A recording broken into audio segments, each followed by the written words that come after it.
सुनो, ये कहानी इतनी रहस्यमय है कि तुम्हारे रोंगटे खड़े हो जाएंगे। जब एक मासूम बच्चे को अपहरण करके 200 साल पुराने बंद मंदिर में बंद कर दिया गया, तो बंद मंदिर से डमरू और घंटी की आवाज आने लगी। पुलिस भी हैरान रह गई जब मंदिर खुला। देखो कैसे महादेव ने अपने बंद मंदिर से ही बच्चे की जान बचाई। उत्तर प्रदेश के मथुरा में एक 200 साल पुराना शिव मंदिर था, जो पिछले 50 सालों से बंद पड़ा था, क्योंकि सरकार ने उसे खतरनाक इमारत घोषित कर दिया था और कोई वहां नहीं जाता था। मंदिर का दरवाजा जंग लगी बड़ी सी चेन और ताले से बंद था और अंदर कोई नहीं जा सकता था। उसी शहर में कमल शर्मा अपनी 8 साल के बेटे आदित्य के साथ रहते थे। कमल एक गरीब मजदूर था, लेकिन बहुत ईमानदार था और महादेव का सच्चा भक्त था। वो रोज सुबह अपने बेटे को साथ लेकर दूसरे खुले मंदिर में पूजा करने जाता था और आदित्य को सिखाता था, बेटा, भोलेनाथ सबकी रक्षा करते हैं, कभी उन्हें मत भूलना।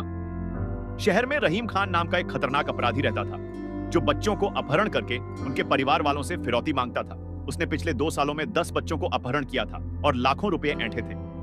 एक दिन आदित्य स्कूल से घर आ रहा था, तभी रहीम के 2 गुंडों ने उसे अपहरण कर लिया और एक गाड़ी में बैठा कर ले गए। आदित्य रो रहा था और चिल्ला रहा था, मुझे छोड़ दो, मेरे पापा को बुला दो। लेकिन गुंडों ने उसका मुंह बंद कर दिया और कहा, चुप रह वरना मार देंगे। वो आदित्य को लेकर उसी पुराने बंद मंदिर के पास पहुंचे, क्योंकि वहां कोई नहीं आता था और वो सोच रहे थे कि मंदिर के पास की एक टूटी इमारत में आदित्य को छुपा देंगे। लेकिन तभी उन्होंने देखा कि मंदिर का ताला बहुत पुराना और कमजोर हो चुका था। एक गुंडे ने कहा, चलो इस मंदिर में ही बंद कर देते हैं, यहां तो कोई आता ही नहीं, बिल्कुल सुरक्षित जगह है। उन्होंने जोर लगाकर ताला तोड़ा और मंदिर का दरवाजा खोला। अंदर बहुत अंधेरा था और 50 सालों की धूल जमी थी। बीच में एक पुराना शिवलिंग था जिस पर मकड़ी के जाले लगे हुए थे। गुंडों ने आदित्य को धक्का देकर अंदर फेंक दिया और बोले, यहीं बैठ चुपचाप, अगर शोर किया तो मार देंगे। और उन्होंने बाहर से दरवाजा बंद करके फिर से ताला लगा दिया। आदित्य अंधेरे में बहुत डर गया। वो रो रहा था और बोल रहा था, पापा, मम्मा, मुझे बचा लो। लेकिन कोई सुनने वाला नहीं था। तभी उसे अपने पापा की बात याद आई कि मुसीबत में महादेव को याद करो।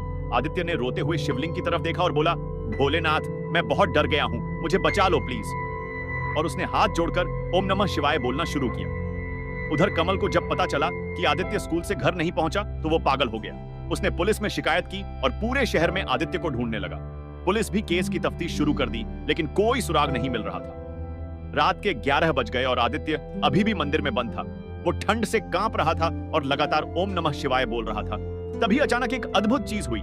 मंदिर के अंदर से डमरू की आवाज आने लगी, डम डम डम डम, ऐसी साफ आवाज जैसे कोई डमरू बजा रहा हो। फिर मंदिर की घंटी अपने आप बजने लगी, टन टन टन। हालांकि मंदिर तो बंद था और अंदर कोई नहीं था सिवाय आदित्य के। मंदिर के पास से गुजर रहे कुछ लोगों ने यह आवाज सुनी और हैरान रह गए। एक बुजुर्ग ने कहा, यह मंदिर तो 50 सालों से बंद है, अंदर से आवाज कैसे आ रही है?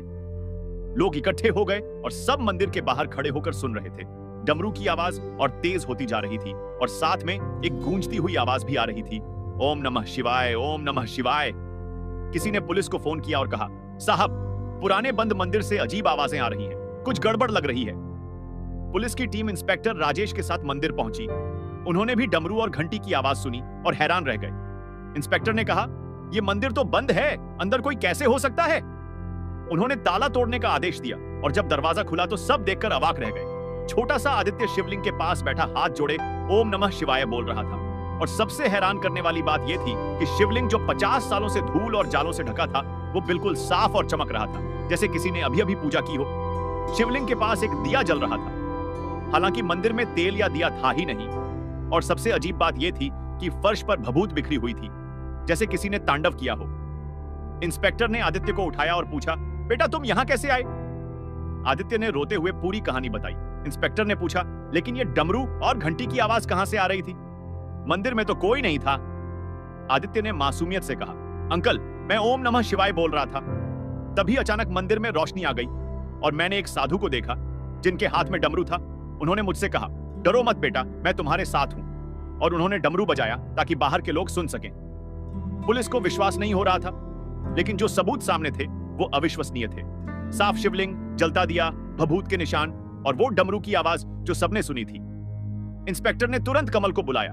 कमल दौड़ता हुआ आया और अपने बेटे को देखकर रो पड़ा। आदित्य, तू ठीक है? आदित्य ने अपने पापा को पूरी कहानी बताई। कमल ने शिवलिंग के सामने माथा टेका और बोला, धन्यवाद भोलेनाथ, आपने मेरे बच्चे की रक्षा की। पुलिस ने रहीम और उसके गुंडों को पकड़ने के लिए पूरे शहर में छापे मारे।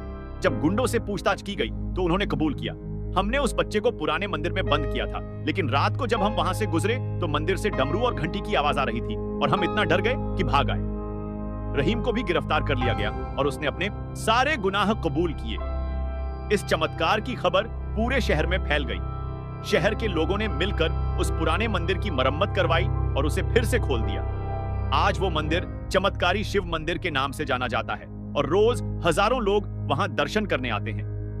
कमल ने उस मंदिर का पुजारी बनना स्वीकार किया और रोज वहीं पूजा करता है।